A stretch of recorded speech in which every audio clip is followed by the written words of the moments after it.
gentleman, Chuck Holton, with us tonight. He is the author of Prowess, A Man You Were Meant to Be. We're going to encourage you to go to Amazon.com/Chuck-Holton to purchase a book for the Christmas holidays. Chuck, why now, during the Christmas holidays, the release of the book Prowess? You know, the book Prowess is a project that I've been working on for some time. Prowess has been an outgrowth of my previous book called Making Men, which was 100 years ago. When a guy turned 18, he was a full-fledged man. He could hunt things, and he could build things, and he could get a job, and he could form a family, and he could do all the things that men do. 18-year-old guy, he can, play video games really well, and that's about it. And not much use in the real world. And part of that is just because of a dearth of manly mentors for them. So as guys sent me all of those, and I started to notice trends, and the trends were that I was getting the same questions over and over again. So I thought, hey, maybe that might be a good place to start for my next book, and that's where Prowess came about. Now, in terms of that, were you only receiving notifications from the guys, the young men, or were you hearing from women as well? Oh, absolutely. As a matter of fact, I'm always surprised at how many women to me. Yeah. Women are overrepresented in college admissions. They're graduating college at about 60% higher than men. Men commit suicide. Men are underperforming and even failing in just about every metric today. And so I think part of that is that because we don't have good, godly mentors to train them about what manhood really is like. And so women read these, and I usually get these messages from them saying, oh man, I wish I had read this book 10 years ago. I would have known better what to look for in a man, and I would have made better choices in choosing a man. Now, you mentioned godly, and you're not supposed to mention that term because that's just offensive in today's time. American philosophies are alone the only thing that you need. So I have to ask you here, how important is a personal relationship with God in terms of becoming the man you were meant to be? Well, listen, I teach my boys, and I wrote this in my book, Making Men. The first step to manhood is submission. You cannot even begin down the road to becoming a man until you submit to the creator of men, until you submit to the one who, you've got to go and submit yourself to the one who created men. And I tell my boys, don't ever emulate a man. I don't care how rich or how powerful, how strong or how famous he is, if he has not submitted himself to God and Christ first. Is that a conundrum in itself? Because there were lots of men who were in the church. There were men who were in Boy Scouts, if you know what I mean. And it's always in your face about becoming a man. Is that same availability today for the young people? Do you see that availability is there, or is it lacking in today's time? Right. When we were kids, there were men in our church who would step up, and they would, put me in my place if I was out of line. They would. There were men rarely get anything like that. They rarely get to spend time around, mature men, because almost all their teachers are women. Even their scoutmasters at this point are women, or God forbid, transvestites or something. Exactly. And so, they don't have that contact. If you think about it, when my dad was a kid, by the time he was 8 years old, he was working out in the fields with the men after school. As soon as he was old enough to throw hay or drive the tractor or haul water or chop firewood, he was out there working with the men, and he was absorbing what it meant to be a man because he was around the men. But today's young men, they go to school, their teachers are primarily women, they come home to interact with human beings. I mean, I go and speak at churches and schools and youth groups all over the country. And I'll tell you, your average 12th grader male today, you go up and try to talk to him, and he's like, yo, you know, he can't go 30 seconds without grabbing his crotch or staring at his phone, or, he can't look you in the eye. He can't form complete sentences. It doesn't give you a real comfortable feeling about the future of America. Exactly. But it's the guys that I meet who have had an engaged male mentor who can look you in the eye and can say, yes, sir, no, sir.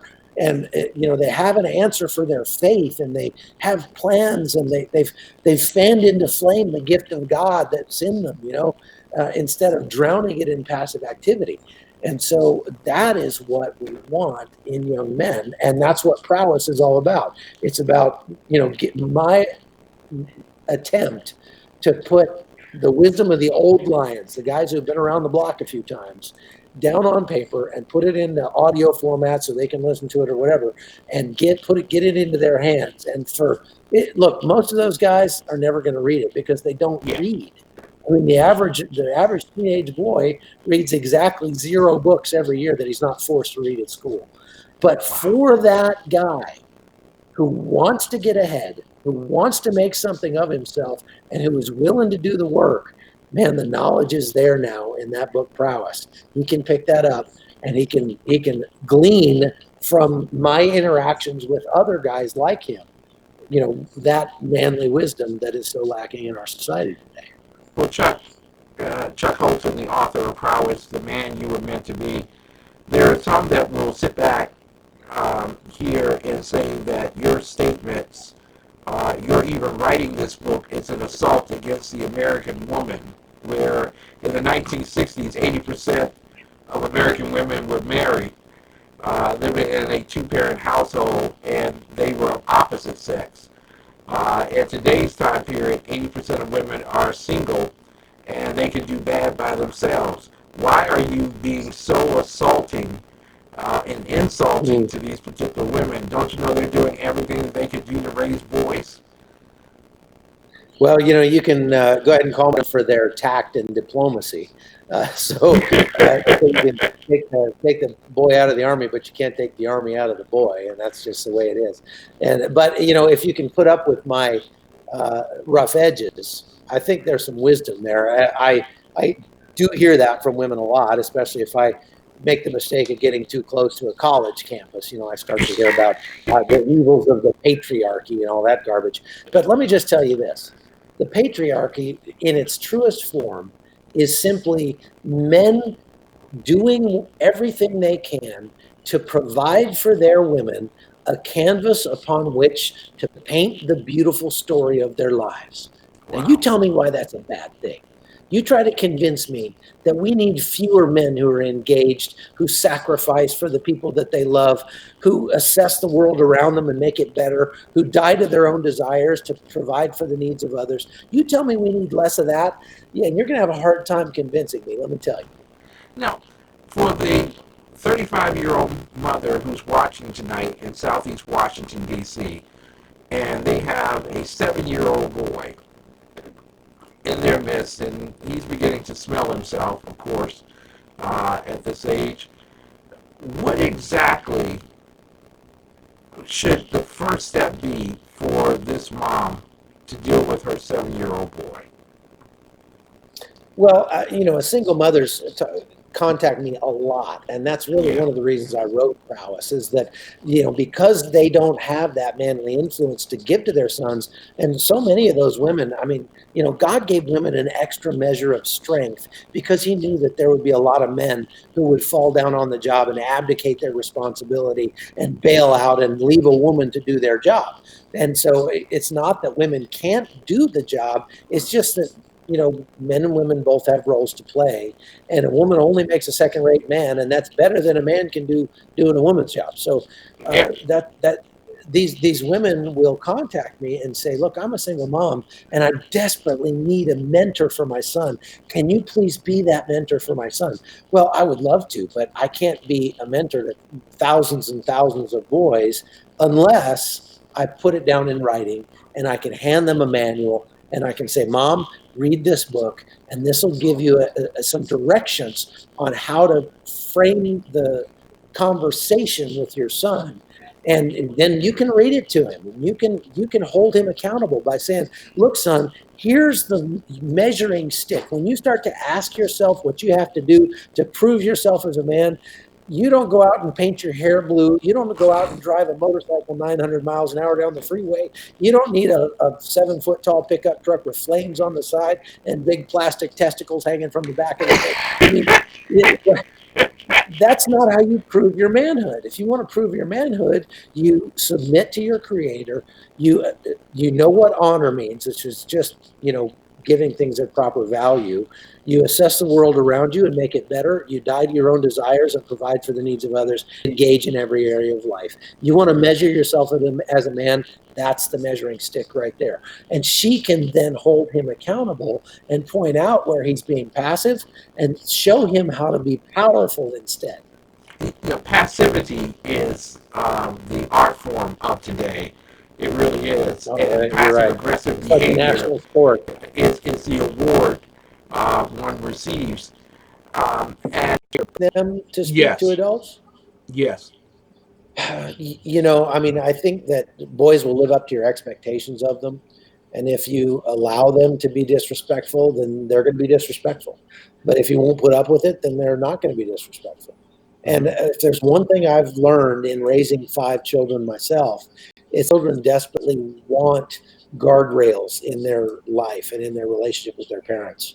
And when a parent decides to I'm just going to let my kid just figure it out for himself, what you're really telling him is, hey, I've been here for 40 years on this earth and I haven't figured anything out. So your own kid, and that doesn't engender a lot of faith in the kid, a lot of self-confidence in the kid, because man, if mom and dad haven't got this thing figured out, how the heck am I supposed to figure anything out? And so we do our kids a disservice when we don't put our foot down and expect certain things from them. And look, they're gonna keep you on your knees. That's why God gives you kids. Exactly. Especially as they get to be teenagers and they wake up one day and realize that you're a moron when they thought you were a superhero the day before. And that's just how it goes, right? But that's where I am now. I've got exactly. All of a sudden I went from hero to zero and nothing flat, just like that. You don't know anything. Yeah, right. And we just keep loving them, and then it's amazing how much smarter you become in their eyes after they get out on their own for a year or two and have to face the world. And all of a sudden, it's like, oh, Dad really did know what he was talking about. So, again, I just think it comes down to the expectations that we put on our kids. So many parents treat their kids like a little toy poodle. Yeah. Just be cute and stay there on the couch and don't do anything dangerous and just be there and don't take any risk our kids were made to do hard things, and I think we need to expect them to take risks and do hard things. The world makes it almost a crime these days. There's a city, I forget which Aurora, Colorado, I think, that passed a city ordinance that children cannot play outside unaccompanied by an adult under the age of 16. God. What? 16? Are you kidding me? I mean, in Afghanistan, a 12-year-old is a full-fledged man and can be the head of a family. Wow. And, Jesus was considered to be a man, was teaching in the synagogue at 12 years old, between 12 and 14. I mean, look, every culture in the history of the planet has had some kind of manhood ritual that took place sometime between 12 and 14. And where when a boy completed that, then he knew, okay, now I've joined the company of men. I'm no longer a boy. But we don't have that with our kids. And so they look for those role models in sports figures or, God forbid, rap stars or something like that. Exactly. And they get this perverted and twisted idea of what manhood is all about from the TV they watch, from, unfortunately, the massive amount of pornography that they consume. I mean, I've been talking to a lot of youth ministers for this book, Prowess, and Yes. they've been telling me that, like, one guy said, for the last 5 years, there's not one single guy that I have counseled that has not been addicted to pornography. He said, I'm to the point now where I believe there are those who struggle with it, and there are those who lie about struggling with it. And that's the only two Exactly. kinds of men there are anymore. And so that gives them a tremendously perverted and twisted understanding of sexual roles, in Exactly. marriage, which gives them a perverted and twisted understanding of maleness, of manhood, and everything else. And it's no wonder they're going out or into a tackle box to prove yourself as a man. When you do that, all you're doing is showing the world that there's a scared little boy inside there, and you're trying to build this facade to fool everybody and make them think you're a big tough guy. Why not go out and actually do the tough things and become a tough guy, and then you won't have to try to pretend. Chuck, I got to ask you in finality here because a lot of people will say, well, you have been privileged to be part of the U.S. Army Ranger Regiment. And I'm quite certain that you witnessed when you went to Fort Benning, when people came off the bus and were being yelled at for the first time, tears falling. If you join me in this life, and so you get to follow along and do it the way that I'm going to tell you to do it, and we enforce that uh, with. I think discipline starts with the small things. You don't Yes. wait until the kid sets the house on fire to start getting upset. I've always told men that I counsel that it's much better if you overreact to the small things, because then you can afford to underreact to the big things. My Yeah. dad taught me that. He Yeah. would do the Polaris missile syndrome if I looked sideways at my mother. Yeah. But when I drove my dad's truck through the garage door into the house one time, he laughed and just said, don't worry about it. We'll get it fixed. And what that did is it engendered in me a healthy fear of my father on one hand, but a healthy respect and love for my father on the other hand, because he didn't murder me when I really deserved it. You know, Exactly. and, You know, and my actually, dad told me, he used to say, I hope that you have a son just like you someday. And that came true. but actually, you just spoke of the perfect relationship between God and ourselves. We That's right. deserve the ultimate punishment of death for the mere sins that we commit, and yet He shows us eternal love. Chuck, Right. I wish you the very merriest of Christmases and happiest of holidays. How can people buy your book and gift it to the son that they love, the uncle that they adore, the father that needs a word of encouragement or a kick in the pants? Well, you can get signed copies of the book at makingmenbook.com. That's makingmenbook.com. You can just find it by Googling my name, Chuck Holton. You'll find out way more about me than you ever wanted to know, that's for sure. Uh, but you can find it that way. I'm easy to find on Facebook. I try to stay off Twitter, but again, you can find it on my Wikipedia page and that sort of thing as well. Amazon is always an easy way to pick up the book, but if you want a signed copy, you got to go to makingmenbook.com. Chuck, thank you so much. We look forward to returning to our program very soon. I want to talk with you about foreign policy Yes, and a sir, whole Ken. lot of other things. Ladies and You, gentlemen, sir. Chuck Holton, definitely pick up the book, give it to the one. If you really love your son this Christmas, knowing full well that he's probably not reading in school, writing, or doing arithmetic, make this one of the requirements for him to get through the Christmas holidays with you. Read. Show that he needs to become a man. It will improve everybody's life. We'll be right back.